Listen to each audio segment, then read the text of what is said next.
শান্তিনগর নামে একটি সুন্দর গ্রামে পাশাপাশি ছিল দুই সবজিওয়ালার দোকান। একজনের নাম সোহেল, আরেকজনের নাম করিম।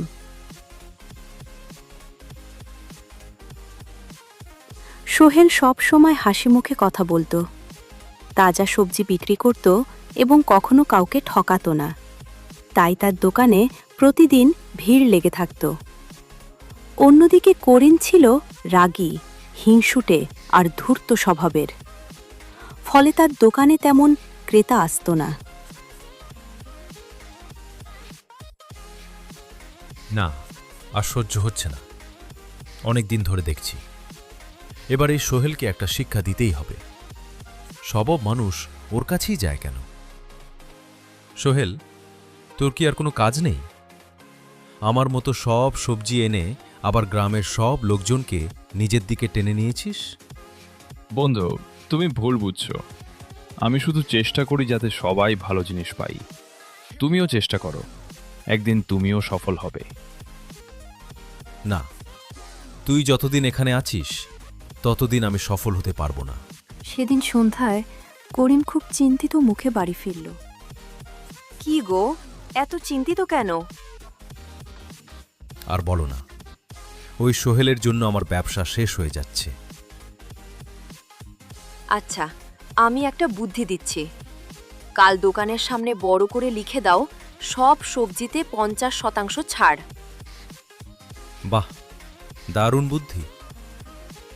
পরের দিন সকালেই করিম দোকানের সামনে বড় ব্যানার টাঙিয়ে দিল, আজ সব সবজিতে 50% ছাড়। এই দেখ, করিমের দোকানে অর্ধেক দামে সবজি। চলো চলো, সবাই ওখানেই যাই। কিছুক্ষণের মধ্যেই করিমের দোকানে ভিড় জমে গেল, কিন্তু কয়েক ঘন্টা পরেই সবাই রেগে আগুন হয়ে ফিরে এলো। ছি, করিমের দোকানে সব পুরনো সবজি, ওজনও কম দিচ্ছে। সবাই এবার সোহেলের দোকানের দিকে গেল। কি হয়েছে ভাই সব? করিম আমাদের ঠকিয়েছে। লোভে পড়লে এমনটা হয়, তবে ভুল থেকে শিক্ষা নিতে হবে। এখন বলুন, কে কি নেবেন? আমাকে 1 কিলো আলু দিন। আমাকে 1 কিলো পেঁয়াজ আর আধা কিলো কাঁচা লঙ্কা দিন। আবার সোহেলের দোকানে ভিড় জমে গেল। করিম দূর থেকে সব দেখছিল। তুই তো আজ কোনো ছাড় দিসনি, তবুও সবাই তোর কাছেই আসে কেন? কারণ আমি শুধু সবজি বিক্রি করি না, বিশ্বাসও বিক্রি করি। মানুষ এখানে নিশ্চিন্তে কিনতে আসে। মাথা আরো গরম হয়ে গেল সেদিন রাতে। সে আবার বাড়ি ফিরে জাহানারার সঙ্গে কথা বলল। এভাবে কিছু হবে না, নতুন কিছু করতে হবে। তাহলে সোহেলের ক্ষতি করো। কিভাবে? রাতে ওর দোকানের টমেটোগুলো নষ্ট করে দাও। এবার ঠিক ধরেছ।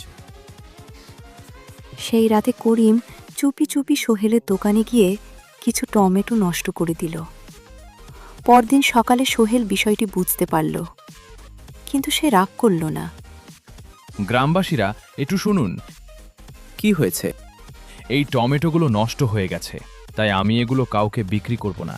যার দরকার বিনামূল্যে নিয়ে যান। বাহ, এটাই তো সৎ মানুষের পরিচয়। কিছু লোক করিমকে রাতে দোকানের আশেপাশে ঘোরাফেরা করতে দেখেছিল।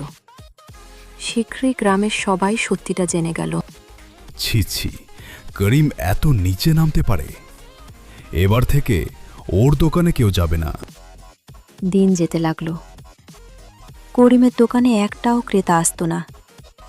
সে খুব হতাশ হয়ে পড়ল।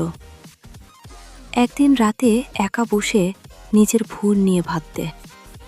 আমার হিংসা আর প্রতারণার জন্য আজ সবাই আমাকে ঘৃণা করে। আমি সত্যিই ভুল করেছি। কালই সোহেলের কাছে ক্ষমা চাইব। পরদিন সকালে করিম সোহেলের দোকানে গেল। করিম, এত সকালে? ভাই, আমি ভুল করেছি। আমি তোমার ক্ষতি করতে চেয়েছি। আমাকে ক্ষমা করে দাও। ক্ষমা করা যায়। মানুষের বিশ্বাস একবার ভেঙে গেলে সেটা ফিরিয়ে আনা খুব কঠিন। আমি কিভাবে আবার সবার মন জিতব? একটা সহজ উপায় আছে। কি উপায়? তাজা সবজি বিক্রি করো। কারো সঙ্গে খারাপ ব্যবহার করো না, কখনো কাউকে ঠকিও না, আর প্রতিদিন রাতে নিজেকে জিজ্ঞেস করবে, আজ আমি কারো উপকার করেছি নাকি কাউকে ঠকিয়েছি। তুমি ঠিকই বলেছ, আজ থেকেই আমি বদলে যাব। সেদিন থেকে করিম নতুনভাবে ব্যবসা শুরু করল। সে সব সময় তাজা সবজি রাখত, সবার সঙ্গে হাসি মুখে কথা বলতো। ধীরে ধীরে মানুষ আবার তার দোকানে আসতে শুরু করল। করিম এখন বদলে গেছে, ওর ব্যবহারও ভালো। কয়েক মাসের মধ্যেই করিম গ্রামের একজন সম্মানিত ব্যবসায়ী হয়ে উঠল। দেখলে তো হিংসা আর প্রতারণা কখনো স্থায়ী হয় না।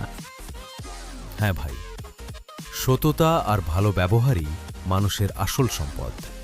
সেদিন থেকে সোহেল আর করিম শুধু সবজিওয়ালা নয়, শান্তিনগর গ্রামের সততা আর সদয়তার প্রতীক হয়ে উঠল।